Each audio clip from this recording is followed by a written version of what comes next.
دنیای گیم نزدیکترین دنیای مجازی به واقعیته. دنیایی که خیلی از ما گیمرها باهاش بزرگ شدیم. خیلی جاها باهاش اشک ریختیم، خندیدیم و اتفاقای مختلفی رو تجربه کردیم. و امروز میخوایم بدونیم چی شد که دنیای ویدیو گیم به وجود اومد. قبل اینکه ویدیو رو شروع کنیم لایک و کامنت و سابسکرایب فراموشتون نشه و بدون معطلی بریم سراغ ویدیو و لیتس گو.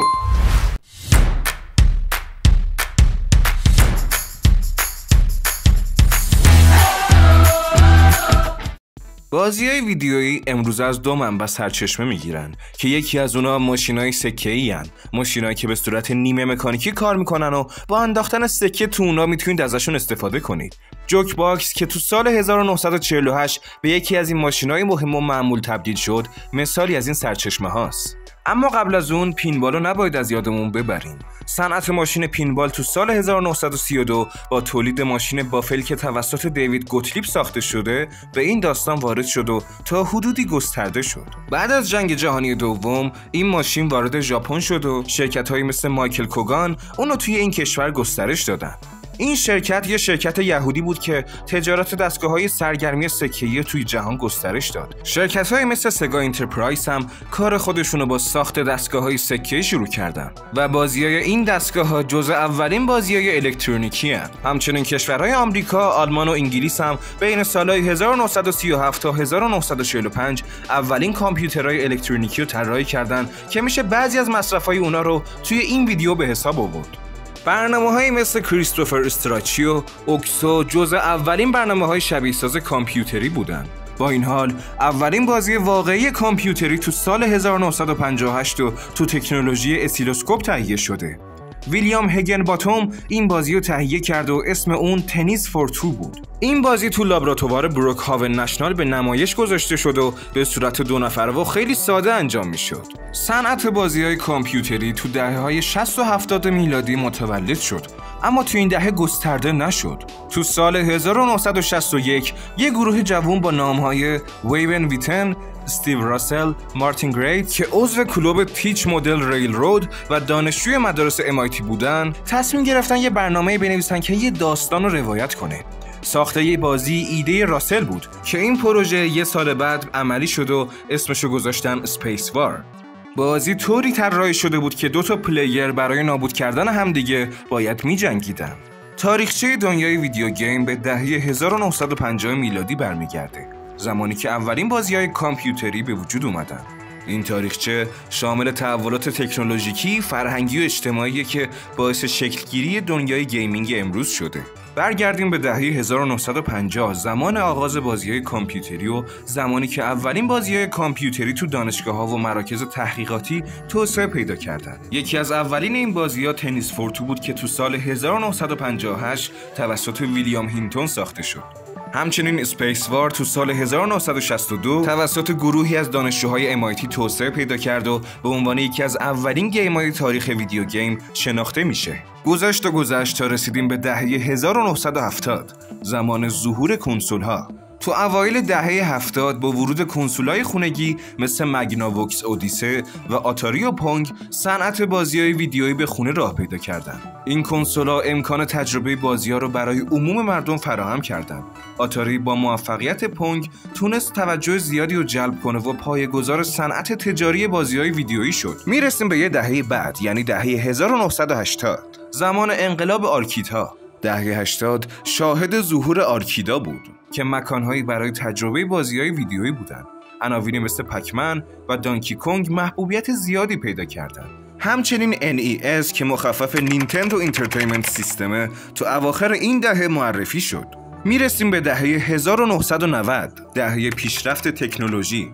این دهه با ورود فناوری سه‌بعدی همراه بود که توش کنسول‌هایی مثل سگا جنسیس و پلی استیشن سونی وارد بازار شدند. عناوینی مثل سوپر ماریو 64 نشون دهنده پیشرفت چشمگیر تو طراحی گرافیک و گیم پلی بازی‌ها بودند. همچنین اینترنت به تدریج وارد دنیای بازی‌ها شد که امکان تجربه چند نفره آنلاین رو فراهم کرد. گذشت تا به دهه 2000 وارد شدیم. دهه‌ای که گیمرها اسمشو گذاشتن عصر آنلاین. با گسترش اینترنت بازی‌های آنلاین رونق بیشتری پیدا کردند. عناوینی مثل ورلد آف وارکرافت 2004 میلیون‌ها بازیکن رو جذب کردند. همچنین کنسول‌هایی مثل ایکس باکس لایو امکان رقابت آنلاین رو هم فراهم کردند. دهه 2010 موبایل و واقعیت مجازی یا همون VR با افزایش استفاده از گوشی‌های هوشمند بازار بازی‌های موبایل رونق گرفت. عناوینی مثل انگری بیردز و پوکمون گو نشون دهنده موفقیت این پلتفرم بودن. همچنین واقعیت مجازی با عناوینی مثل بیت سیبر به دنیای بازی‌ها وارد شد و امروزه صنعت بازی‌های ویدیویی یکی از بزرگترین صنایع سرگرمی تو جهانه که شامل انواع مختلفی از پلتفرم‌ها، سبک‌ها و جوامع بازیکن‌ها میشه. با پیشرفت فناوری‌هایی مثل هوش مصنوعی، واقعیت افزوده و واقعیت مجازی، آینده این صنعت بسیار هیجان‌انگیز و خاص به نظر میرسه. تاریخچه دنیای ویدیو گیم نه تنها داستان پیشرفت تکنولوژی، بلکه داستان تعاملات انسانی، فرهنگ معاصر و تغییرهای اجتماعی هم هستش که همواره روی این صنعت تاثیر گذاشتن. و اگه بخوایم چند تا از قدیمی ترین شرکت‌های بازیسازی که باعث شکلگیری صنعت بازی‌های ویدیویی شدن رو نام ببریم، میتونیم شرکت آتاری رو نام ببریم که تو سال 1972 تأسیس شده، یا شرکت نینتندو رو که تو سال 1889 تأسیس شده و در ابتدا کار خودش با فروش کارت‌های بازی شروع کرده، یا شرکت سگا که تو سال 1960 تأسیس شده، یا کپکام که تو سال 1983 تأسیس شده و اونا با گیمایی مثل رزیدنت ایول میشناسین، یا شرکت باندای نامکو که تو سال 1950 تأسیس شده. در کل شرکت‌های زیادی بودن که باعث پیشرفت و شکلگیری صنعت مدرن گیمینگ بودن و ما توی این ویدیو سعی کردیم به بولدترین اونها اشاره کنیم. خب تا اینجا فهمیدیم که چی شد که گیم به وجود اومد. حالا بریم با هم یه نگاهی به لیست تمامی کنسول‌های منتشر شده توی تمامی این سالا نگاه کنیم و به ترتیب از اول تا آخر همشون رو نام ببریم. شماره 1 مگناووکس اودیسه، شماره 2 آتاری 2600، شماره 3 فیرچایلد چنل اف، شماره 4 آتاری 5200، شماره 5 اینتلیویژن، شماره 6 کولکوویژن، شماره 7 نینتندو انترتینمنت سیستم یا همون NES خودمون که تو ژاپن با اسم فامیکوم وارد بازارشون شد، شماره 8 سگا مستر سیستم، شماره 9 توربوگراف X 16، شماره 10 سوپر نینتندو انترتینمنت سیستم یا همون SNES، شماره 11 سگا جنسیس، شماره 12 پلی استیشن 1، شماره 13 نینتندو 64، شماره 14 سگا دریمکست، شماره 15 پلی استیشن 2، شماره 16 ایکس باکس، شماره 17 گیم کیوب، شماره 18 پلی استیشن پورتیبل یا همون PSP خودمون، شماره 19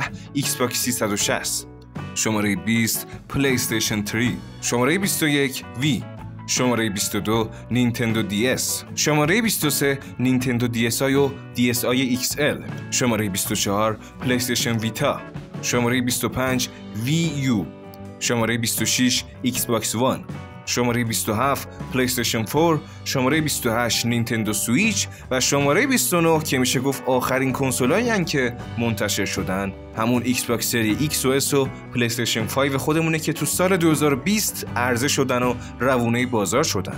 این لیست شامل کنسول‌های اصلی و شناخته شده است و ممکنه بعضی از کنسول‌های کمتر شناخته شده یا خاص و شامل نشه، اما نمای کلی و خوبی از تاریخچه کنسول‌های بازی ارائه میده. شاید برای خیلیاتون سوال شه که اولین بازی کامپیوتری رسمی کدوم گیمه؟ اصلا ما تا حالا اونو بازی کردیم یا نه؟ باید بگم که همونطور که قبلا هم گفتم بازی تنیس فور تو که تو سال 1958 توسط ویلیام هینتون ساخته شده اولین گیم ویدیویی تاریخه که منتشر شده و فکر نکنم کسی از شماها اونو بازی کرده باشه مگر اینکه 90 سالتون باشه. یه سوال که خیلی احتمال پرسیده شدنش کمه اینه که مفهوم گیمر چیه؟ اصلا گیمر کیه؟ گیمر یا گیم باز کسیه که معمولا بازی‌های تعاملی که شامل بازی‌های ویدیویی میشه رو انجام میده و بعضیا حتی از این راه‌ها از طریق تورنمنت‌ها و گیم استریم کسب درآمد میکنن و شغلشون بازی کردنه. اما یه سوال، استریم چیه؟ الان توضیح میدم. فقط قبل اینکه بریم سراغ استریم و صنعتی شدن دنیای گیم یه توصیه: هیچ وقت توی مشهد یا پیش یه عزیز مشهدی نگید من گیمرم، چون ممکنه برداشت بدی از حرفتون بشه. دنیای گیم امروزه تبدیل شده به یکی از بزرگترین منبع درآمد خیلیا، هم کسایی که بازی‌ها رو میسازن و حتی کسایی که اون بازی‌ها رو انجام میدن. میگی چطوری؟ با من همراه باش. صنعت بازی‌های ویدیویی از اولش صنعت پولسازی بود، اما نه به پولسازی الان، مخصوصا برای شرکت EA یا یوبیسافت. در واقع رفته رفته با پیشرفته شدن صنعت گیم، هزینه ساخت بازی‌ها و در نتیجه قیمت اونها هم بیشتر شد.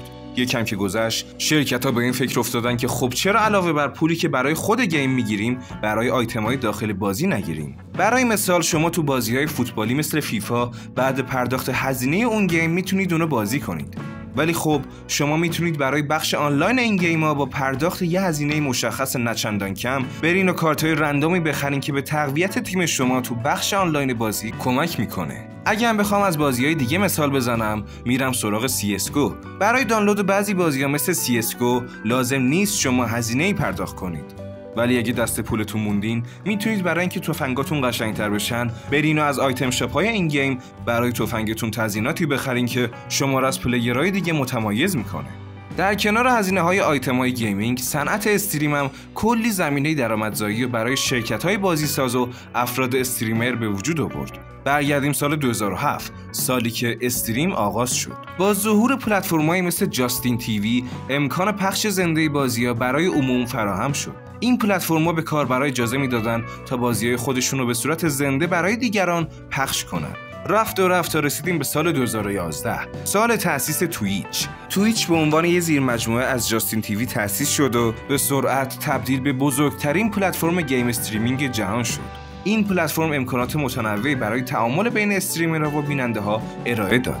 تو سال 2014 تویچ توسط آمازون خریداری شد که باعث افزایش سرمایه‌گذاری توی این حوزه و توسعه بیشتر اون شد. 2 سال بعد یعنی تو سال 2016 فرهنگ استریمینگ رشد کرد و با افزایش محبوبیت یوتیوب و پلتفرم‌های دیگه استریم کردن گسترش پیدا کرد و خیلی از گیمرها تونستن از طریق استریم کردن درآمدزایی کنن که علاوه بر دونیت‌های ویوراشون حتی خیلی از شرکت‌های گیم سازی می اومدن و اسپانسرینگ استریمای این افراد رو به عهده می‌گرفتن که مبلغ قابل توجهی هم بهشون میدادن.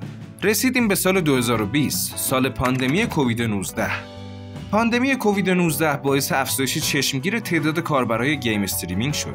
چون مردم بیشتر وقت خودشون رو تو خونه میگذروندن و به دنبال سرگرمی بودن و بعد صنعت استریم خیلی پیشرفت‌های بیشتری کرد و دیگه فقط به گیم محدود نبود. هر کسی هر هنری داشت میومد و به صورت لایو برای مردم اجراشون میکرد.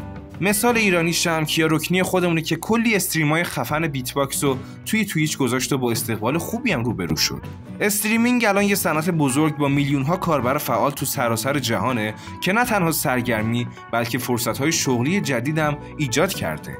خب رفقا، امیدوارم از این ویدیو هم خوشتون اومده باشه. یادتون نره که نظراتتون رو واسمون بنویسید. لایک و کامنت و سابسکرایب فراموشتون نشه و فراموش نکنید. تاریخ زنده ترین بیجان تاریخی که به ما درس میده. مراقب خودتون باشین و خدا نگهدار.